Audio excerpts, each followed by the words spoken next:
Hi there, I'm Camilla Campuzano, the Community Manager of Montessori Thrive and Nido Marketing. Welcome to the Nido Marketing YouTube channel, where I make videos to help school leaders find a sense of support online. This week, I'm going to be talking about how you can utilize Facebook as a great online community building tool. Now, we know the importance of building community within the Montessori space. It really takes a village to raise a child, and as a school, you're a fundamental part of that village. And when you put in work to build community, it pays off tenfold. You can find ways to connect with alumni down the line. You can build support groups for families. You can connect with your local community. There are truly so many benefits. And luckily, we live in the modern age where we have all of these social platforms at our disposal. Facebook is a great community building tool with lots of focuses on building community in your local space, for schools and businesses to be able to build groups, and much more. So I'm going to be talking a little bit first off on how you can build strong Facebook groups and what purpose you can build those groups around in order to build a stronger community within your own school. So I wanted to start off by sharing some ideas of how you as a school can utilize Facebook groups to build communities that you may not even have known that you were able or capable of building on this platform. Because really, you can provide multiple Facebook groups. You can run multiple Facebook groups off of your business account on Facebook. And it's a really great way to stay in touch with certain people and to keep people really engaged in your school community, which is valuable and important. First and foremost, I want to talk about alumni groups because I hear this question a lot from school leaders about, how do we stay in touch with our students once they move on so that we can follow up with them and check in to see how Montessori has impacted them in the long term? Because it really is so important to touch base with those people down the line and see how Montessori has been helpful for them in the future, has helped them throughout their educational journey, so that you can share those testimonials to inspire new Montessori families in the future. So building alumni groups is a great way to do this. You can build a group specifically for alumni of your Montessori school, whether they've moved on, whether they're now in university, whether they've gone to public school, just so that they can keep in touch. They can provide stories. They can provide advice to one another. They can just stay in touch with their school friends. A great way to keep this group alive is to post interesting conversation starters so that people can participate in the group actively, can see where everyone is, can feel encouraged to share their experiences. It's important to monitor this group to make sure that people are participating in it and that people are staying in touch. In order to get these alumni to join these groups, you can contact their families, you can send out invites years down the future, make sure to keep a great email list, and make sure to let parents know, hey, we're so happy that you were here for the start of your academic journey. We'd love to see how your kid, transforms over the next few years and grows so much. Have them join this group so that we can see where everyone is in a few years, and maybe we can have a reunion down the line or just touch base. It can be a great way to do that. Another great group to start is any kind of staff group where you can keep in touch. You can post any updates, words of encouragement, praise for any staff members who've done amazing work. It can be a fun space for you to keep in touch with your staff members and really build community. Another great idea, which I know a lot of schools already do, is to build parent groups. And the reason this is so effective is because parents are quite active on the Facebook platform because it's a great community building platform. So it's great for new families. Maybe it could be part of your onboarding process to get new families acquainted with one another. You can create a group for first-year families at your Montessori school to share advice so they can ask each other questions. They can exchange resources. You can also create a Facebook group for any parent government or parent leadership that you have in your school. So if you have a fundraising committee or any kind of PTO committee, you can create a group. And just make sure you have someone on staff monitoring all of these groups, making sure that everything that's being posted and shared is appropriate and on topic and relevant. Make sure you have great rules established for each group as well so things don't get carried away. Another great idea is to do classroom groups. So you can group parents and a teacher all together in one group so they can share any updates, any news, if there's going to be a substitute on one of the days. You can share it in the group to keep parents informed. If you have a CRM or some type of SMS alert, you may not need to do this, but for some schools who don't have any systems in place like this, a classroom group can be a great option to share news and to keep those families in touch. Again, it's important to make sure that this group is monitored. probably for a classroom group by the teacher. So make sure your teachers aren't overloaded with work and they can actually have the time and energy to manage these groups. If they don't, it's completely fine. There are other methods that you can use in order to keep in touch with classrooms. Another great thing to do is build a Montessori advocacy group in your area.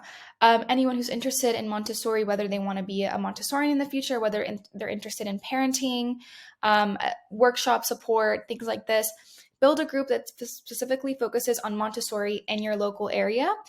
Anytime you have a parenting class or a workshop, you can post about it here, an open house. If you have volunteering opportunities or a fundraiser, you can share it in your Montessori advocacy group, and it's a great way to keep in touch with your local community. So there are many, many ways that you can use Facebook groups. You can create a variety of groups. It's just important to keep in mind to always be monitoring these groups, make sure they're focused, make sure the right people are actually in the group and not any outsiders, and that you're posting regularly on these groups. Now, when I talked about Facebook groups, I talked about how important it is to be posting regularly in these groups.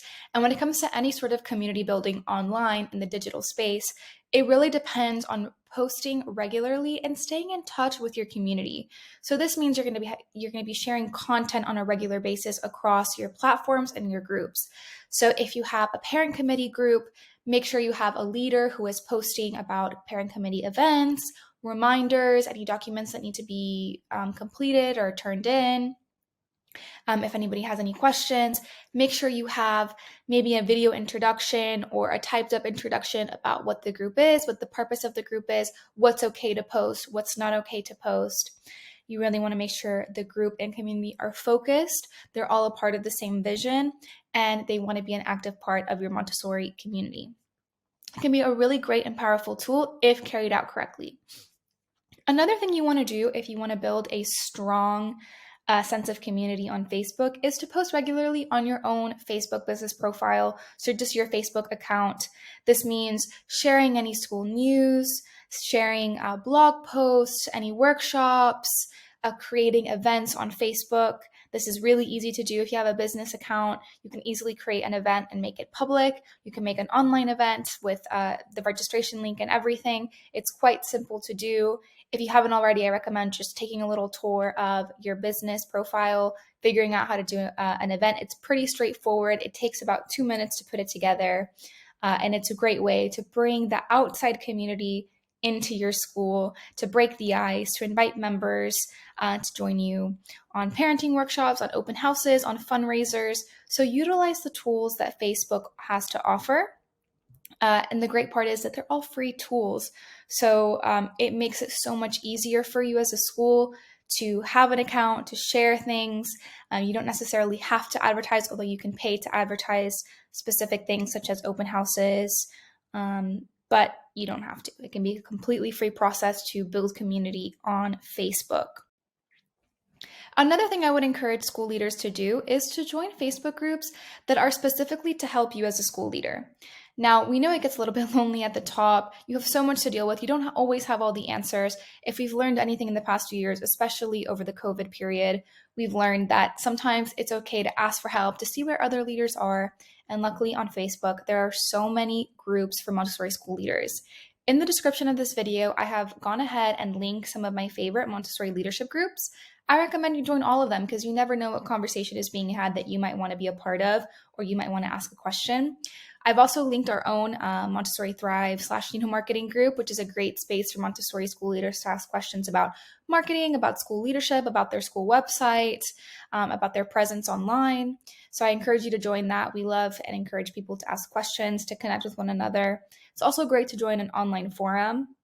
We do have a private Montessori school leadership forum on Montessori Thrive, where Montessori school leaders can ask each other questions without the risk of any parents joining in on seeing on them.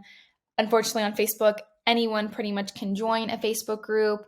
They're pretty lenient on who they let in on some of these leadership groups, so you never know if you have a parent who might be spying on some of the groups. It's a rare occasion. Usually they're very focused. The questions that are being asked are very relevant, and the people who are participating in the conversation are school leaders with years of experience, sometimes even great consultants.